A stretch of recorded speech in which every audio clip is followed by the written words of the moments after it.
Sienna Mae has finally broken her silence and went on the BFFS podcast to talk about Jack Wright. Last month, Jack Wright released a video making some very serious against Sienna. Jack's video currently sits at over 21 million views, and he's been getting tons of support from the people in the community. Sienna was hit with so much backlash, from the comments to losing sponsorships and even bleeding subscribers. She's tried to do a little bit of damage control and released a very long journal entry recounting her experience with Jack, titled Sienna Mae Gomez, Reflections from an 18-year-old Me. Sienna started off her entry by saying, "I've never been so scared in my life. I thought turning 18 would be amazing, and so far, it honestly just sucks. I have 3 choices that I can see. 1. Go read the millionth I hope message in my DMs. 2. Let my well-meaning parents and team dictate my next steps and tie us up for what could be years in a legal battle with people who I once considered my closest friends. Or 3. Write down everything from my heart and use my newfound adult status to take accountability and share the whole truth with anyone who will listen." Sienna went on to pick apart her entire relationship with Jack and came to the conclusion that he was leading her on and using her for content. She said the video Jack's friend leaked was completely taken out of context and made to look like something it wasn't. Sienna's post was hit with tons of backlash and definitely didn't receive the response she was looking for. She ended up deleting all her old apology videos from last year and went completely silent on social media. It's been a month since Jack released his video on Sienna, and Sienna is finally responding. The BFFS podcast released a video titled Sienna Mae Gomez Speaks on Jack Wright Allegations. I don't know what's going on with BFFs, but literally every TikToker seems to want to go on their show to try and clear their name. Just a few weeks ago, they had Taylor Holder call in for an emergency interview after every TikToker unfollowed him. Allegedly, there were rumors going around that some very serious allegations were going to come out involving him, but no one was saying anything, not even Taylor himself. He came on the show and literally gave us nothing. Nothing has been said online yet. So that's why I'm saying is like, I'm going to continue to handle everything professionally and offline. Not to sound totally victim. I don't even know what we're talking about. Sienna is now following in his footsteps and doing the same. She came on the show to tell her side of the story, but she didn't come alone. She brought a lawyer and an internet forensic expert with her. Right away, Dave was like, this normally doesn't happen. Dave said he's never had anyone do this on their show, and it felt really weird to him. Sienna said while she feels comfortable talking about the emotional side of the situation, she'd rather have experts handle the legal and more serious questions because the whole situation itself is very serious. Dave asked if that meant there were legal proceedings happening, and Sienna's lawyer said no. The lawyer said even though there hasn't been any legal action taken, very serious allegations were made and it was time to bring in the professionals. Sienna agreed with the lawyers and said at this point, she can't even deal with the situation herself anymore. I want to talk about my emotional state, and I feel like what I want to touch on is how I'm doing and like the emotional questions that I know you guys are going to ask. But as for the legal and so what's going on questions, that's for them to answer, because I don't want to, I don't want to butcher anything. This is all now it's serious, Josh and Dave asked Sienna how she reacted when the allegations first broke back in 2021. Sienna said she was just as shocked as everyone else on the internet and said it came out of nowhere. Brianna asked her if she messaged Jack after the first allegations came out, and Sienna said she didn't. She said she hadn't talked to any of them since their trip to Hawaii. And Dave couldn't believe that she didn't try to at least reach out to Jack and be like, what the hell is going on? But actually, no, I haven't talked to him and literally since our last trip to Hawaii together. The last time I literally saw him was before I got on my flight, and we haven't talked since. So when that came out, you didn't reach out to Jack, be like, what is this? Nothing. Huh. Were you guys already reach out to you? Well, because he didn't post it, so I was obviously furious. I've never been through anything like this. Last time I came on, you guys saw little squirrel girl, 16-year-old dancey TikTok girl. I was like, what? I had no idea how to deal with any of this.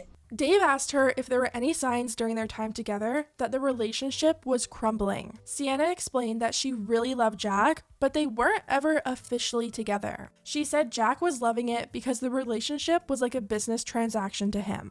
She was super into it, but he wasn't. She said it was kind of like a back and forth game where she'd be like, I really like you and I want to be with you. But Jack would say, let's just take things slow and feel it out and keep making videos. She kept making it clear over and over again that she was only 16 at the time and never really thought anything of it. She was just happy making videos with him and enjoying their time together. She said Jack took a lot of things out of context in his video and didn't tell the full story to make it look bad. She said she has her own theory as to why Jack is doing this to her, but she never went into detail as to what that theory actually is. Here's where things get a little bit crazy. Sienna revealed that during her time off of social media, she was having her team do a little bit of digging. She hired a video forensic expert to dissect the video of her and Jack that his friends leaked, and even had him do a whole PowerPoint presentation on it. The National Center for Audio and Video Forensics was retained to perform an analysis on a cell phone video posted to social media. I was asked if the video can be used as credible evidence of the accusations against Ms. Gomez. In short, no. The posted video is not credible evidence of these accusations. Here are some points that led to this conclusion. Right away, everyone agreed that the whole PowerPoint thing just made the situation look even worse. Dave said it felt like a bad movie, and even though he agrees the video isn't enough evidence to call her guilty, he still thinks the PowerPoint was a bad idea and wasn't going to sway anyone. He said at the end of the day, some people will believe her and some won't, and called the whole thing a he said, she said situation. Although the video was poorly received, both Sienna and the video forensic expert stood by and defended it. Sienna said the whole reason she even brought these experts on is because she's now dealing with the court of public opinion. She said they aren't dealing with the real courts because no legal action was taken against her. That's when Josh jumped in and asked Sienna why she isn't suing for defamation of character. You would think that if Sienna had undeniable proof that what Jack is saying isn't true, she would be suing because right now her entire career is over. Sienna's lawyer answered that question and said they're considering all their options. But the situation gets even crazier. Sienna paid this forensic expert to sample the comments under Jack's video, and apparently he found that most of the comments were coming from bots. Sienna's lawyer said they sampled thousands of comments, and out of the 1,000 comments, most were bots. So I'm just gonna, again, add something here. It's not just dirty, it's illegal. So what we did is the report you referenced was by Alex Partners, and we have a team of 4 consultants who together have over 65 years in cybersecurity and investigative experience. And they've been working for the FBI, for the US military, for other agencies. So they're the real deal. And they came up with a number of conclusions, including what you read, that there's botting going on, that there's an incredible amount of botting going on. They had something with like 1,000 comments that they had sampled. And out of the 1,000 comments, they found that the majority were bots. Overall, it seems like Sienna and her legal team's biggest defense right now is the fact that there's been nothing legally filed against her by Jack. Obviously, that mindset is getting a ton of backlash in the comments. Here's what people had to say. Just because a report hasn't been filed does not mean Jack lied. I've never physically rolled my eyes more at an interview. Finally, Dave asked Sienna if she would ever sit down with Jack and get to the bottom of what happened. Sienna was really hesitant to answer, and she ended up saying that she doesn't think he would want to, and she doesn't think she'd be able to do it either because she's so emotionally exhausted. To end things off, Sienna posted another journal entry recapping her interview with BFFs. My BFFs podcast interview. This week, my parents and I drove to my lawyer's office in Los Angeles. I sat down with the members of the BFFs podcast, as well as my attorney and a video forensic expert to share some important information. Over the last month, some people have speculated as to why I turned off comments across my social media platforms, why I haven't been posting, why I released a blog rather than a video, and so on. I know a lot of people are wondering, why a podcast? Why now? The answer is that I wanted to have an opportunity to have a conversation, to be asked hard questions and to answer them. The claims against me were originally made when I was 17, about a time when I was 16, and I was and I am still not equipped to discuss them with the level of expertise and care they require, which is why I brought professionals with me to do so. I have always wanted adults in the room to handle the situation and have never wanted it to play out on social media. Since that choice was made for me, I decided to bring the adult professionals with me so they could share the facts about the situation. Like how the video that some people claim is proof is not considered credible evidence. And how just because stuff is said about you on the internet doesn't make it true. What's true is the law. And so that I could talk about how I have felt through this experience. I felt grief and betrayal. More than that though, I felt hopeless. Hopeless because in the midst of this grief, betrayal, and pain, my family, my friends, and my supporters, and I have all been and continue to be viciously bullied online. From DMs and emails to me, the entire accounts dedicated to posting hate about me, to hate comments and attacks on people who express their support. All of this hate is being driven based on words said and made online, not based on facts or evidence. Money spent on a coordinated, calculated hate campaign. In January, after Jack released his YouTube video about me, the comments across social media got worse, much worse. People were telling me to get off the internet and never come back. So to save my own mental health, I turned off my comments and then deleted social media apps off my phone. Meanwhile, my team was trying to figure out how thousands upon thousands of people were commenting very similar phrases in record speed, specifically under Jack's YouTube video.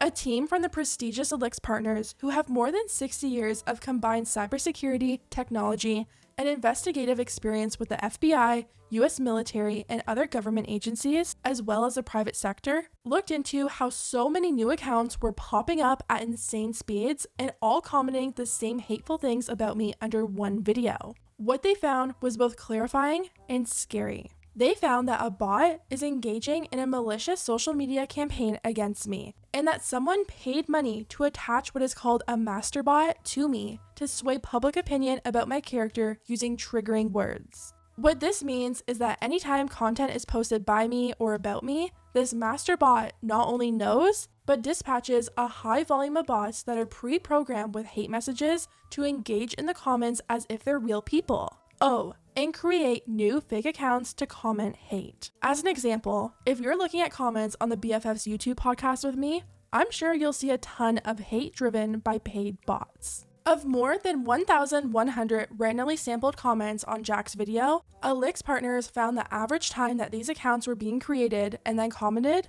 was just 58 seconds. Clearly not enough time to watch the whole video. The team is actively investigating who is behind the bot, and when the investigation is done, as my lawyer said on the podcast, we are considering all legal action. Cyberbullying is not just wrong, it's also illegal.